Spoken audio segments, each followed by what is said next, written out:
Alors non, en réalité ce n'est pas un volcan martien, mais je vais vous expliquer.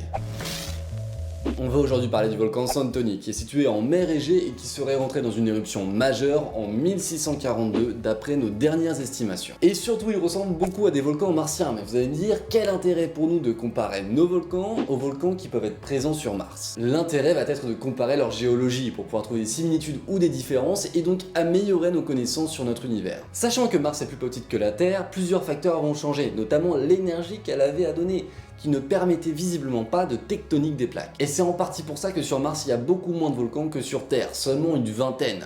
Mais ils sont tellement plus grands, tellement plus majestueux. Pour vous donner un simple exemple, le mont Olympe ferait jusqu'à presque 3 fois l'Everest. Figurez-vous qu'on s'est rendu compte que le basalte de Santorin ressemblait beaucoup aux schergotites martiennes, notamment grâce aux données des rovers Curiosity et Spirit. Le basalte, c'est une roche magmatique volcanique qui a une composition minéralogique assez particulière et qui résulterait d'une coulée de lave qui aurait refroidi rapidement. Ah mais blablabla, putain c'est pas facile à dire. Et les schergotites martiennes, très grossièrement, ce sont des météorites venant de Mars. Et là où c'est intéressant finalement, c'est qu'il n'y a plus besoin de se payer des schergotites très chères parce qu'elles sont très rares pour étudier Mars. Il suffit d'aller à Santorin, qui se transforme donc en un espèce de laboratoire martien sur Terre.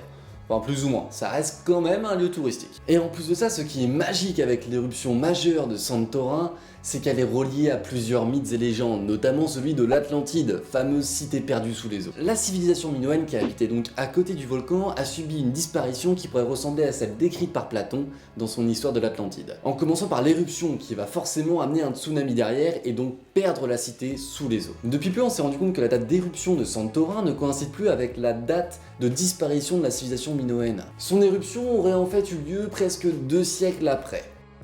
Donc ça nous éloigne du mythe de l'Atlantide, malheureusement, ou heureusement.